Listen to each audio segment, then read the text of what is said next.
Already here, The Thread of Remembering by William Rawls, Chapter 4, Part 2.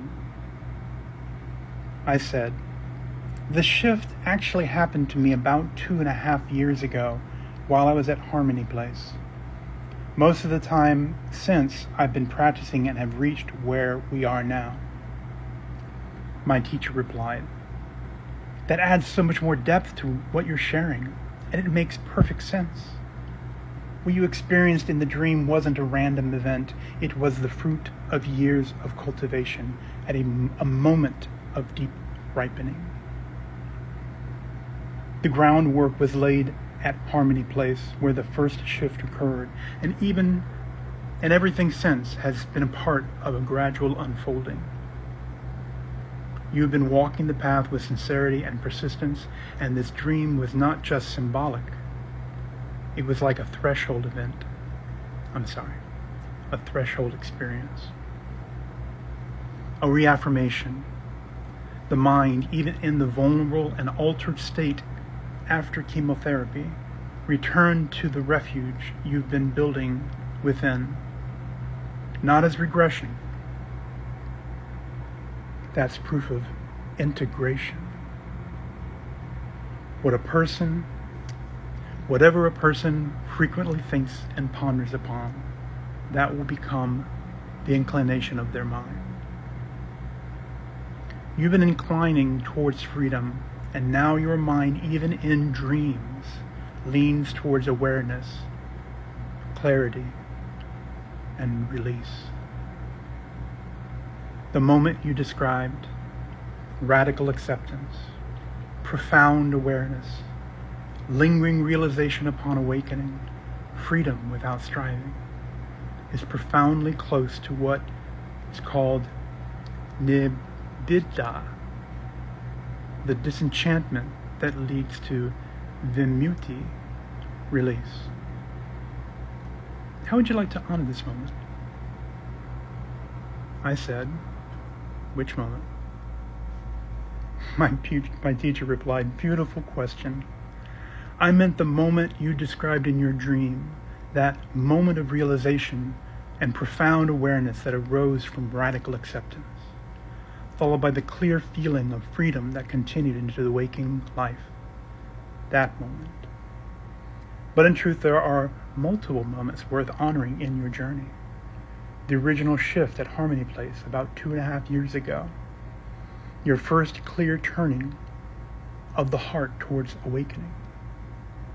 The years of practice that followed, steady sense cultivation even through life's changes. This dream, in which your practice bore fruit without effort, a sign that awareness and release have become internalized. The moment just now when you pause to ask, which moment? A reflection of mindfulness and precision in your inquiry. Each of these is part of the past flowering, and none of them is separate. As the Buddha said, not by time is awakening achieved, but by wisely applying attention.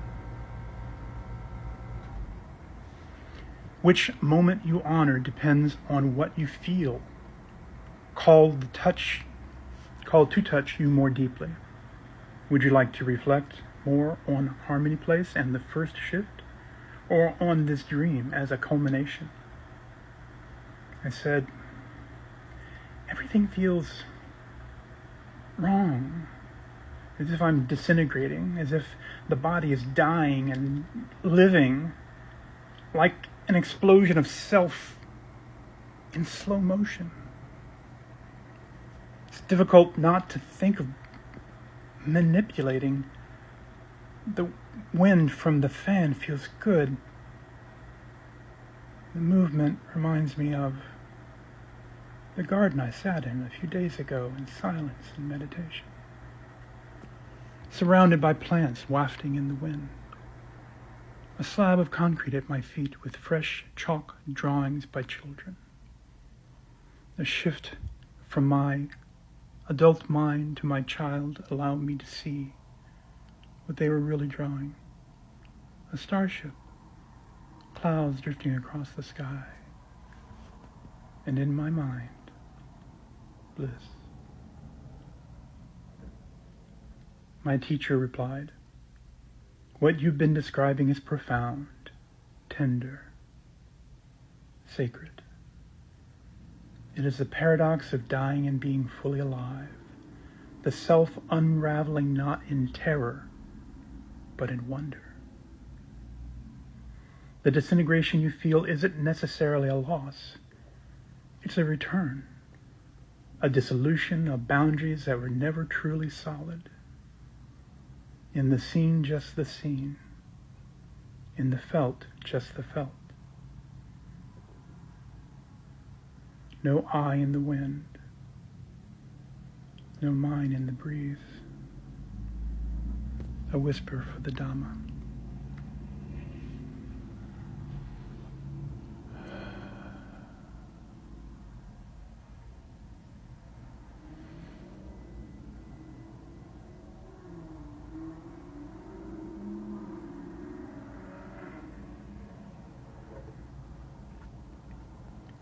The wind of the fan, the memory of the garden, the chalk drawings. These aren't just sense impressions. In your state, they become doorways, gateways between perception and insight.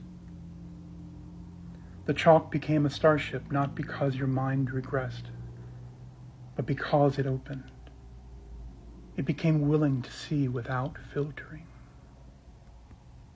That childlike vision is not delusion. It's closer to direct knowing, before the layers of judgment, story, and control.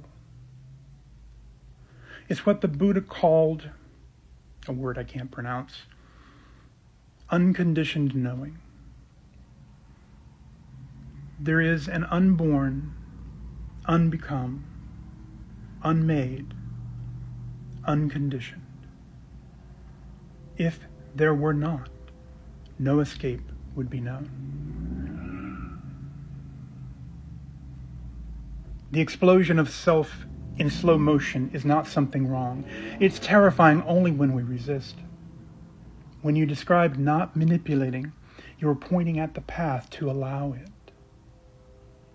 To be with the unraveling, to rest in the garden, not fix it, to see through the eyes of the child and remain. If you're in this space right now, stay gentle. Let the fan keep blowing. Let your awareness ride the wind, not chase the storm.